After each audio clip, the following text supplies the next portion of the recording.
Equation. अब equation जैसा कि हम पहले पढ़ चुके हैं, देख चुके हैं, P square is equal to plus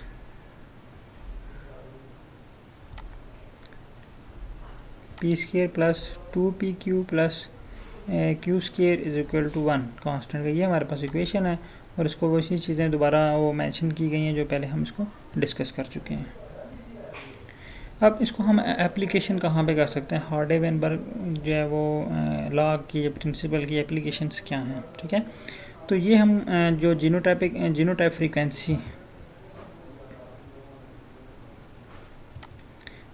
frequency find करने के लिए हम इसको अप्लाई कर सकते हैं, कैलकुलेट कर सकते हैं हम जीनोटाइप फ्रीक्वेंसी।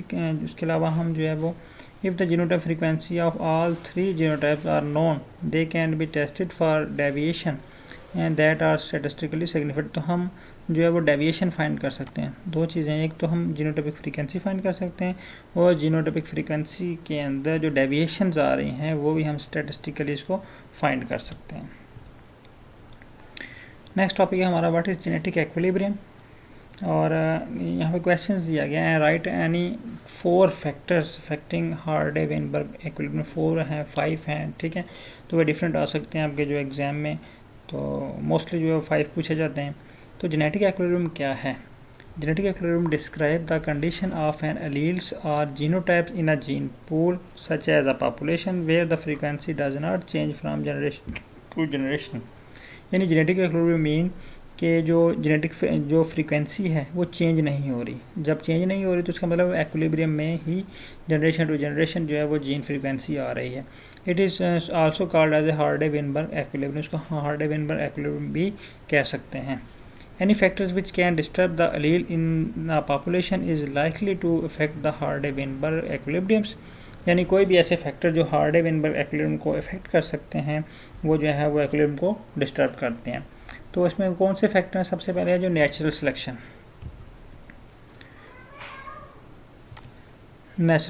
ठीक है। When an alleles make an organisms more और लेस फिट। जब कोई ऑर्गेनिज्म मोर या लेस फिट होता है किसी इन्वायरमेंट के अंदर, changing the chance of survival and the chance that an organism will on the mutations to the next generation.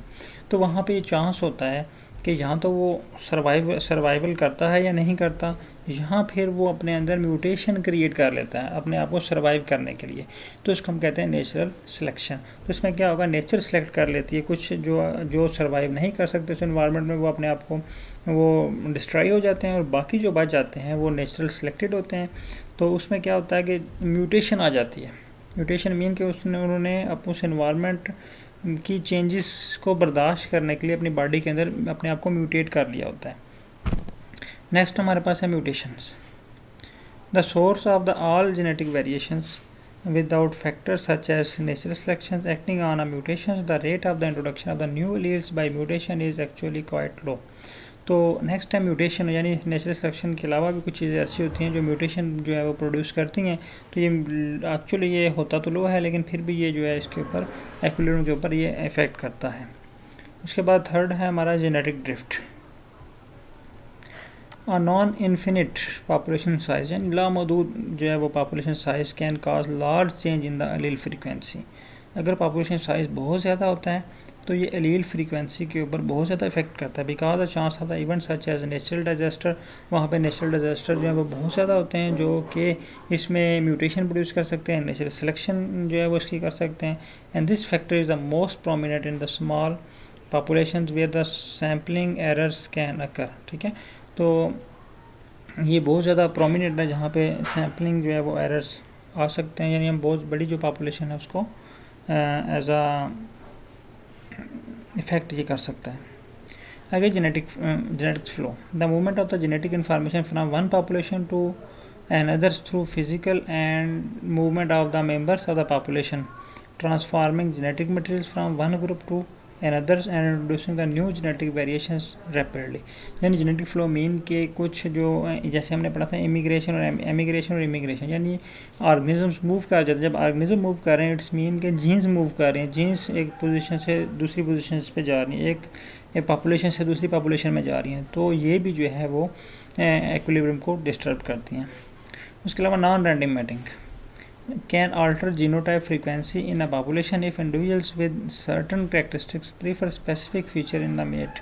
यानी अगर हम कुछ सेलेक्ट कर लेते हैं, ठीक है, आर्टिफिशियल सिलेक्शन जैसे होती है, हम कुछ ऑर्गेनिज्म को सिलेक्ट कर लेते हैं और उन्हीं की मेटिंग करवाते हैं, ठीक है। तो जब हम उन ऑर्गेनिज्म की डिज़ायर ट्रेड हासिल करने के लिए कुछ स्पेसिफिक ऑर्गेनिज्म की मेटिंग करवाएंगे तो वो भी जो है वो इस इक्विलिब्रियम को डिस्टर्ब करेगी। तो लिहाजा जो इसमें मैटिंग होनी चाहिए वो रैंडम मैटिंग जो है वो होनी चाहिए। तो ना रैंडम मैटिंग जो है वो इसको डिस्टर्ब करती है।